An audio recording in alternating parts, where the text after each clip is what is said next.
नमस्कार दोस्तों, स्वागत है आप लोगों का हमारे YouTube चैनल पर। दोस्तों, आज हम चाइल्ड साइकोलॉजी के बहुत ही महत्वपूर्ण टॉपिक पर बात करेंगे और वो है अधिगम संबंधी विकार, यानी कि सीखने संबंधी जो विकार होती है, यानी लर्निंग डिसेबिलिटी, जिसके अंतर्गत डिसलेक्सिया, डिस्ग्राफिया, डिस्फेजिया, डिस्प्रेक्सिया ये सब आते हैं। कई बार CTET और कई प्रकार के TET एग्जाम में पूछे गए हैं और 1 से 2 मार्क्स इससे पूछना फिक्स ही रहता है।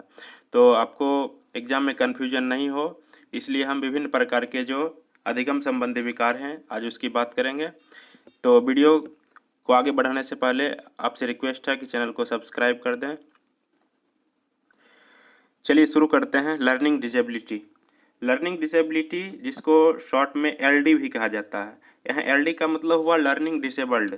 जो लर्निंग डिसेबिलिटी से पीड़ित जो बालक होते हैं, जो बच्चे होते हैं, उसे लर्निंग डिसेबल्ड चाइल्ड कहा जाता है या शॉर्ट में LDC भी कहा जाता है। लर्निंग, जिसे हिंदी में सीखना भी कहा जाता है, इसे और अन्य नाम से भी बताया जाता है। अधिगम अक्षमता इसी का नाम है। अधिगम विकार, अधिगम निर्योग्यता, अधिगम विचलन, ये सभी जो है लर्निंग डिसेबिलिटी का ही अन्य नाम है। और अधिगम डिसेबिलिटी जो है इसके बारे में सबसे पहले जो बताया था सैमुअल किर्क 1963 में बताया था। कब? 1963 में सैमुअल किर्क। इस नाम को याद रखना है, कई बार UPTET एग्जाम में पूछा भी गया है। चलिए अब एक एक करके हम डिसलेक्सिया, डिस्ग्राफिया ये सब की चर्चा करेंगे।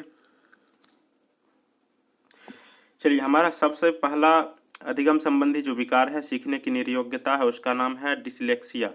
डिसलेक्सिया, इसे पठन संबंधी विकार भी कहा जाता है।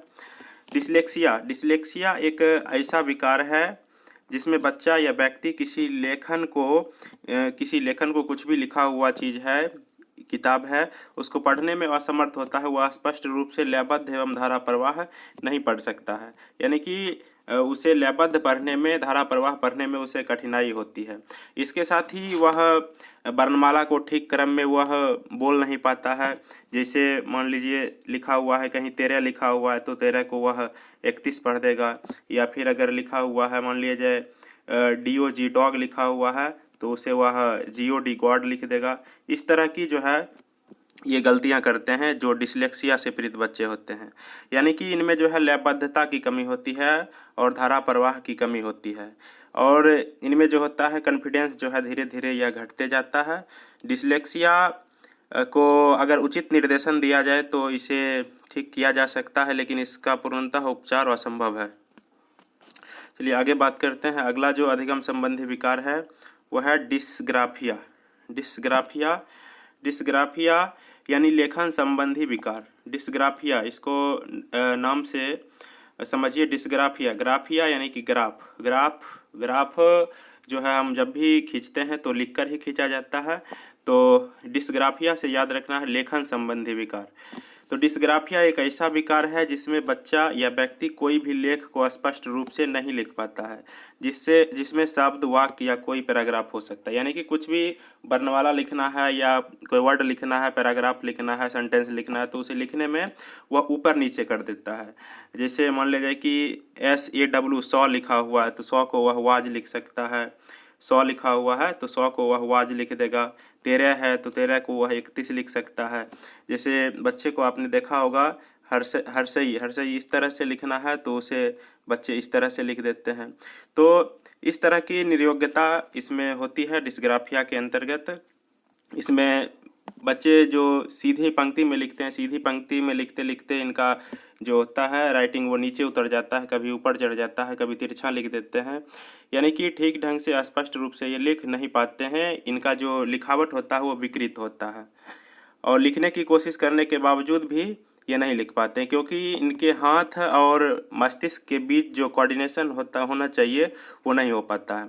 फिर डिस्ग्राफिया के बाद अगले निर्योग्यता, अगले अक्षमता के बारे में पढ़ते हैं। अगला है डिस्कैलकुलिया। और डिस्कैलकुलिया नाम से स्पष्ट है। कैलकुलिया यानी कि कैलकुलेटर, यानी कैलकुलेशन करना। कैलकुलेशन का मतलब होता है गणना करना। तो गणितीय संबंधी ये विकार है। डिस्कैल्कुलिया ये गणितीय संबंधी डिसऑर्डर है। डिस्कैल्कुलिया एक ऐसा विकार है जिसमें बच्चा या व्यक्ति गणितीय संबंधी संक्रियाएं जो प्लस माइनस डिवीजन मल्टीप्लिकेशन ये सब होते हैं, इसकी अवधारणा को बच्चे ठीक से समझते नहीं हैं और दैनिक जीवन में जो गणित का जो उपयोग होता है वो करने में भी अक्षम होते हैं। गणित से इन्हें बहुत ही डर लगता है। कभी भी गणित से संबंधित किसी भी तरह का अगर प्रॉब्लम आ जाए, जैसे समय सारणी बनाना है या किसी तरह का लेखा जोखा रखना है या किसी भी तरह का अगर बैंक बैलेंस से संबंधित अगर कुछ अगर हिसाब करना है तो वो उसमें अक्षम होते हैं, उन्हें डर लगता है और समर्थ नहीं हो पाते हैं। इसका नाम है डिस्कैल्कुलिया, यानी ये गणना संबंधी विकार है, गणितीय संबंधी विकार है। तो आगे चलते हैं। अगला जो निर्योग्यता है, अगला डिस्प्रेक्सिया। डिस्प्रेक्सिया के बारे में समझते हैं। डिस्प्रेक्सिया जो है ये ब्रेन डिसऑर्डर है या मस्तिष्कीय डिसऑर्डर है और इसमें क्या होता है, जो गतिक कौशल होते हैं शरीर में, सूक्ष्म गतिक कौशल होते हैं और स्थूल गतिक कौशल। जैसे सूक्ष्म गतिक कौशल जो है जैसे लिखना हो गया या चित्र बनाना हो गया, तो डिस्प्रेक्सिया के अंतर्गत जो है चित्रांकन में भी अक्षमता होती है, लिखने में, पढ़ने में और बोलने सभी में अक्षमता होती है, क्योंकि ये सब किसी न किसी प्रकार का गतिक कौशल से संबंधित है। सब में मस्तिष्कीय नियंत्रण जो है वो जरूरी होता है।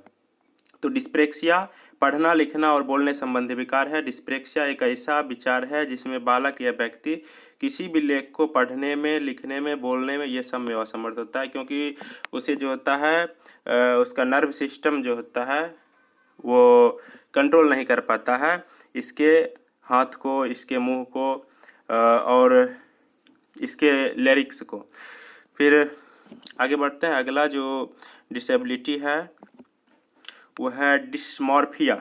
डिस्मॉर्फिया क्या होता है? डिस्मॉर्फिया के अंतर्गत आकृति और आकार संबंधी विकार आते हैं, यानी शेप और साइज।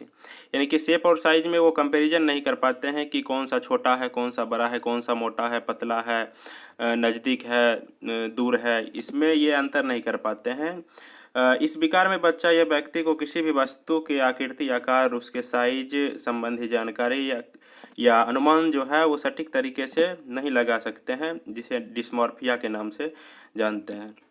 यानी क्या चीज़ मोटा है उनको लगता है डिस्मॉर्फिया से जो पीड़ित बच्चे होते हैं उनको लगता है, जैसे दो आदमी के बीच अगर तुलना करने के लिए दिया जाए कौन मोटा है, कौन लंबा है, कौन ज़्यादा पतला है, तो ये ठीक ढंग से नहीं कर पाते हैं। इन्हें बहुत ही कन्फ्यूजन होता है इसे समझने में। तो डिस्मॉर्फिया क्या है? तो ये आकृति और आकार से संबंधित एक अक्षमता है। आगे देखते हैं। अगला जो है निर्योग्यता वो है डिस्फेजिया। डिस्फेजिया क्या है? ये डिसऑर्डर ऑफ कम्युनिकेशन, यानी कि ये कम्युनिकेशन जो संप्रेषण होता है, बातचीत करने का तरीका, उसमें ये जो है डिसेबिलिटी होता है। डिस्फेजिया बोलने संबंधी विकार है, ये भाषा संबंधी विकार है।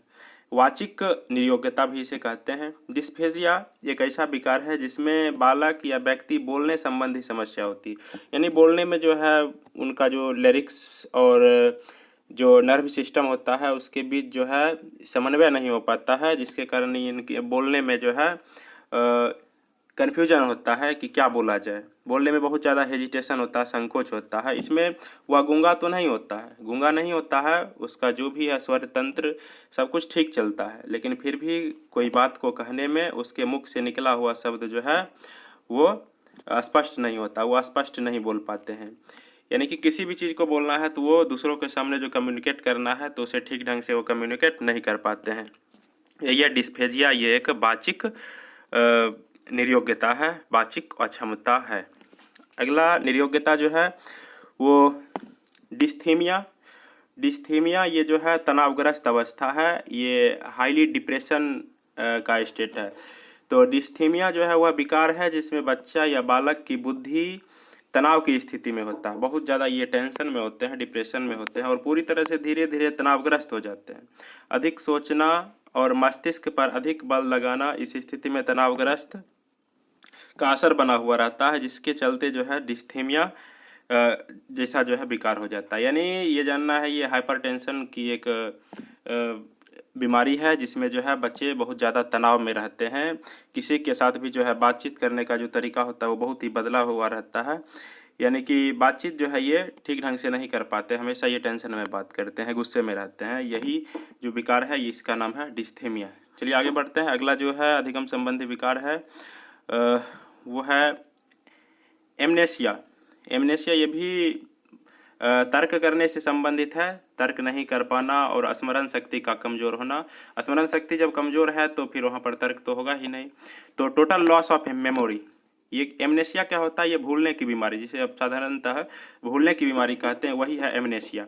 एमनेसिया एक ऐसा विकार है जिसमें बच्चा या व्यक्ति किसी भी बात या घटना को भूल जाता है, यानी कि क्या चीज़ हुआ जो अभी पास्ट में वो बीता ही है उसे बहुत जल्दी ही भूल जाता है। तो ऐसे में बच्चे जो पढ़े हुए चीज़ हैं, जो चीज़ पढ़ा लिखा है वो चीज़ को भी ये भूल जाते हैं। तो इस तरह से भूलने की जो बीमारी है उसी को एमनेसिया कहा जाता है। क्या नाम है? एमनेसिया। यह है भूलने की बीमारी। अगला अब विकार नहीं है अब किसी तरह का, इसमें अधिगम संबंधी इतने ही जो महत्वपूर्ण विकार थे इसी से पूछे जाते हैं। फिर देखते हैं कि अधिगम संबंधी विकार जो हो जाता है उसमें किस तरह की निर्योग्यता होती है, क्या चीज़ करने में प्रॉब्लम होती है, उसके बारे में जानते हैं। ध्यान से इसको देखना है। कहता है अक्षरों और ध्वनियों में तारतम्य बैठाने या उन्हें जोड़ने में, एक जैसी ध्वनि वाले शब्दों या तुकबंदी वाले या लय वाले शब्दों में विभेद करने में। तो इसमें कठिनाई होती है अक्षरों में, ध्वनियों में जो समन्वय बैठाना, जो तालमेल बैठाना हो जो होता है उनको जोड़ना, यानी कि दो तरह की ध्वनियाँ हैं उनको जोड़ने में इन्हें बहुत कठिनाई होती है। पढ़ने में, स्पेलिंग बोलने में या सही सही लिखने में कठिनाई होती है। और ये जो मैं आपको बता रहा हूँ ये जो लक्षण है निर्योग्यता का, ये सभी मिला करके है लगभग। डिसलेक्सिया, डिसमॉर्फिया और डिस्ग्राफिया, डिस्कैल्कुलिया सभी में है। आ गया कि दाएं से बाएं के बीच अंतर कर पाने में, जैसे कि उदाहरण के लिए 25 को 52 समझना, बी को डी समझना, ऑन को नो समझना, एस जो है इसको संख्या 5 समझना। तो इस तरह की जो है डिसेबिलिटी होती है।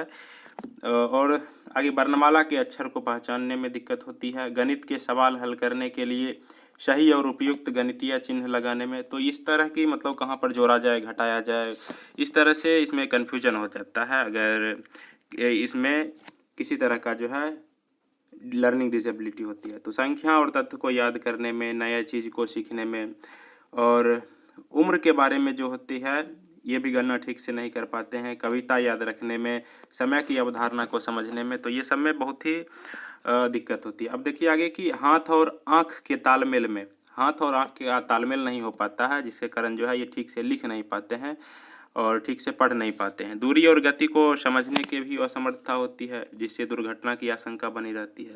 तो ये सब बहुत ही महत्वपूर्ण डिसेबिलिटी है एग्जाम के लिए। सूक्ष्म मोटर गुणों, सूक्ष्म मोटर यानी सूक्ष्म गतिक कौशल जो होते हैं, जैसे पेंसिल पकड़ना हो गया, जूते का फीते बांधना, शर्ट के बटन लगाना, तो ये सब तरह के जो है जो सिम्पटम होते हैं ये लर्निंग डिसऑर्डर के होते हैं। अब आगे इस लर्निंग डिसेबिलिटी से रिलेटेड जो है कुछ ऑब्जेक्टिव क्वेश्चन है जो विभिन्न CTET और अन्य राज्य के जो TET हैं उसमें पूछे गए हैं। तो इसका देखिए, अधिगम की निर्योग्यता का लक्षण है। अधिगम में जो निर्योग्यता होती है, जो लर्निंग डिसेबिलिटी है, उसका क्या लक्षण है?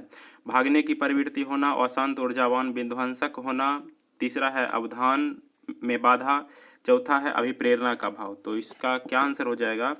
तो भागने की प्रवृत्ति होना ऐसा तो नहीं होगा। अशांत ऊर्जावान विध्वंसक, ऊर्जा अशांत ये लग रहा है लेकिन यहाँ पर विध्वंसक है तो ये बिल्कुल नहीं होगा, ये लक्षण नहीं हो सकता है। तीसरा है अवधान में बाधा। अवधान का मतलब होता है ध्यान यानी अटेंशन, तो अटेंशन में बाधा ये राइट आंसर होगा इसका। अधिगम में निर्योग्यता का ये एक लक्षण होगा। चलते हैं अगले क्वेश्चन की ओर। अगला क्वेश्चन है गतिक कौशल। गतिक कौशलों में अधिगम निर्योग्यता, यानी जो मोटर स्किल होती है, साइकोमोटर स्किल, जो जिसमें मैंने आपको बताया था कि चित्र खींचने में, लिखने में, बोलने में सभी प्रकार की कठिनाइयाँ होती है। और ये शरीर के कारण, शारीरिक गति के कारण, जो बॉडी मूवमेंट होता है उसके कारण जो निर्योग्यता होती है, तो इसका सही आंसर हो जाएगा डिस्प्रेक्सिया। डिस्प्रेक्सिया जो है इस तरह की निर्योग्यता है जिसमें गतिक कौशल के कारण जो है ये निर्योग्य होते हैं। आगे देखते हैं विकृत लिखावट। लिखावट से रिलेटेड तो एक है ही वो डिस्ग्राफिया। तो विकृत लिखावट से संबंधित जो है निर्योग्यता, तो उसका नाम हो जाएगा डिस्ग्राफिया। अगला है गणना संबंधी अक्षमता। गणना यानी कैलकुलेशन से रिलेटेड जो डिसेबिलिटी है उसका क्या नाम है, तो उसका नाम है डिस्कैल्कुलिया। डिस्कैल्कुलिया में जो है ये कैलकुलेशन से रिलेटेड जो मैथमेटिकल ऑपरेशंस होते हैं उसको समझने में परेशानी होती है, कठिनाई होती है। अगला है लास्ट, पठन संबंधी अधिगम विकार। पठन संबंधी अधिगम विकार क्या होगा, तो इसका सही आंसर हो जाएगा डिसलेक्सिया। कई बार पूछे गए हैं एग्जाम में।